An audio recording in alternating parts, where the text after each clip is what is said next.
Okay, so now we are joined by Isabel Dellinger Candelaria, and she worked with her husband Mark on this project doing the interior design.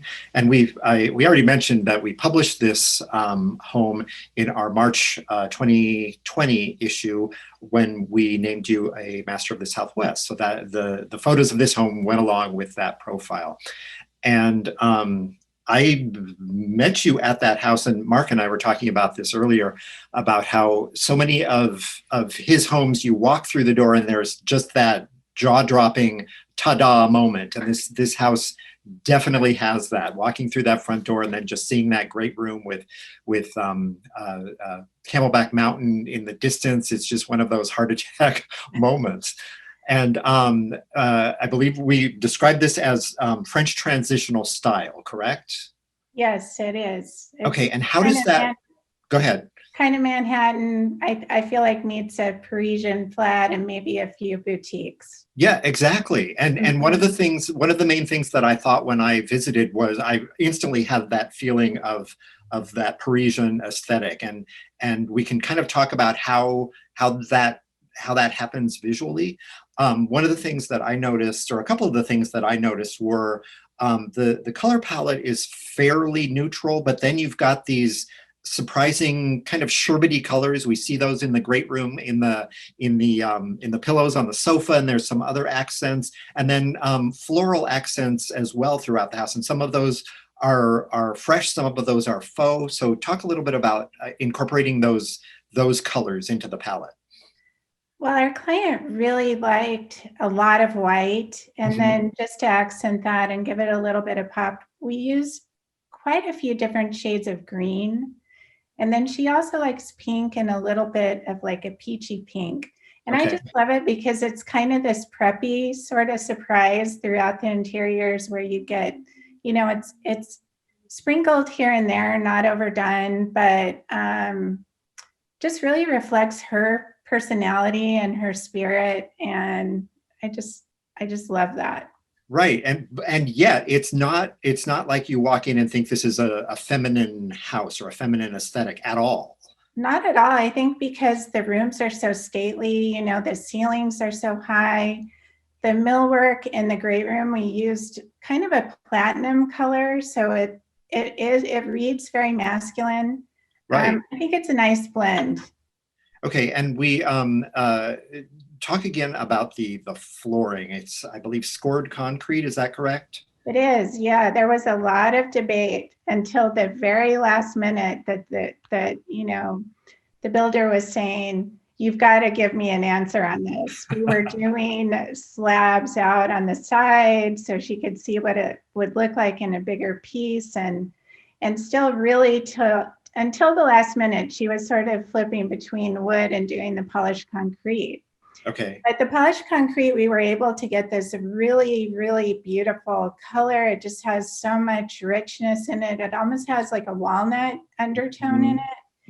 And when I saw her probably 6 months ago, she was just saying how much they love it. And she's so glad that she decided to go with the polished concrete. Oh, fantastic.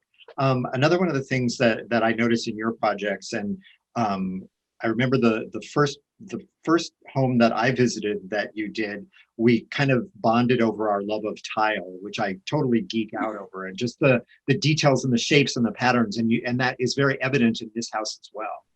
Yeah, I'm a tile nut, and some of our projects now are going more,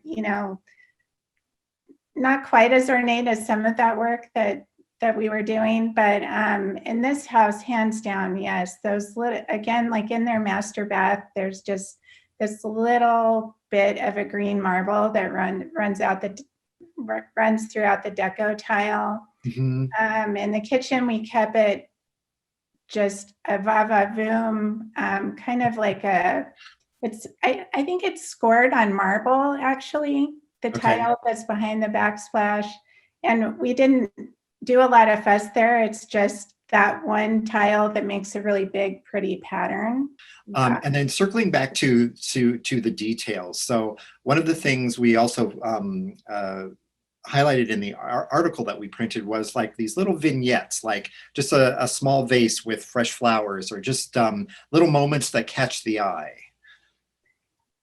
I mean, it's just about, that's life, right? Seeing a Right. little something out of the corner of your eye that makes you happy. And I think that yeah, those little moments definitely are sprinkled throughout. Okay. One of the things I also remember is, and I'd love you to tell this story, is the door, which is now the original front door, I believe, is now a desk in the office. Exactly. They wanted to keep something, in memory of the house that was there. And the front door was so pretty. It's kind of a medium tone wood and had a lot of beautiful carving. And so what we decided to do is make that the top of the desk in the office. So we basically left it as is, kind of just torn off the front of the house, maybe touched it up a little bit, and had glass put over it, and then a custom kind of French camp iron base made for it. Right. And that's just, I love just honoring the legacy of that house in that way. I've never seen anything like that. And one of the other, and hands down, my favorite area of the house is that Manhattan room right off of the kitchen, the little sunroom with the settee and the striped rug. That's just such a beautiful space with that sunlight coming in. The windows all around, and Right. it's got the black and white rug, which just lends such a nice backdrop for all that color to come off of it, and all those different textures that ended up in there, the fur and the plants and the velvet. And Exactly. yeah, it's really fun. I mean, what a nice place to read the paper. Seriously, yeah, exactly. So what have you heard from the homeowners about what they love most about this home? I mean, I think overall it just really works for them. They're a busy family, three kids all going to different schools, a lot of neighborhood kids coming over, and it just works for them. Those spaces and plenty of places to hang out. The kids have their own area upstairs if they, are playing games or whatever like that. But it's just everything about it, I think, works for them. Okay. And I believe that you mentioned that you have a love of all things Parisian, and so you were able to kind of tap into that with the homeowner. Is that correct? He and I had that common bond. That's Definitely. fantastic. Right. Yes. I mean, all the molding that we got to do in that house, like the pretty ceiling treatment in the great room where that gorgeous chandelier drops out of, and just the walls and the richness of the color. I mean, it just, Yeah, and it's such a surprise for the Southwest, it seems like. I mean, obviously we embrace all kinds of different styles, but I feel like you don't come across French distilled like that often. no, it feels so metropolitan in a way to be Totally. like this house on a country club, Exactly. but it just totally works. Yeah. And then do you have any favorite elements or rooms in the house? I mean, I love the dining room. I Mhm. really do. Mark did such a beautiful job on the ceiling in there, and just, the expansiveness of the Right. ceiling itself in there, and then how pretty it ended up being furnished. I mean, And with the fireplace in there too. I don't know It's if there's a fireplace in that dining room. oh, I'm sorry. In the great room. I Oh, was in the great room. Yeah, Yeah. sorry. Yeah. That obviously, I mean, you Yes, have to sorry, the have a dining room. Right. fireplace. Yes. Yeah. Correct.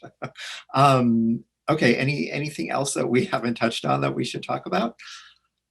I mean, overall, I am just really happy they're happy, and I'm glad to share it with everybody because it is, one of my favorite projects Yeah, for great people. And so thank you. of course. Thank you for Thank you sharing so it much with for, us and with our readers as well. yeah, thank you. We really appreciate it.